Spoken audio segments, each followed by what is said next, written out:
સમી તાલુકામાં બે ભેંસોની ચોરી અને કતલના કેસમાં પોલીસે મોટી સફળતા મેળવી। આરોપીઓનું સોનાર ગામે ઘટના સ્થળે લઈ જઈ રિકન્સ્ટ્રક્શન કરાયું।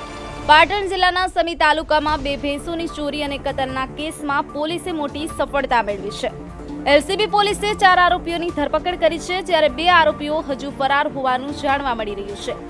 અમદાવાદના મિર્ઝાપુર મટન માર્કેટના વેપારીઓને બોલાવી ભેંસોનું કતલ કરી નાખ્યું હતું। આરોપીઓએ માંસને 40,000 રૂપિયામાં વેચી દીધું હતું। પોલીસે ઝડપેલા આરોપીઓનું સોનાર ગામે ઘટના સ્થળે લઈ જઈ રિકન્સ્ટ્રક્શન કર્યું।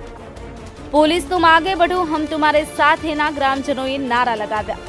સમી મકતપુરાના ઉમર ઉર્ફે બુલી જુમ્મા સિંધી, અમદાવાદના નઈમ એહસાન કુરેશી, અયુબ ખાન, ઇબ્રાહીમ ખાન પઠાણ અને મોહમ્મદ સાકિર મોહમ્મદ સાબિર કુરેશીનો સમાવેશ થાય છે।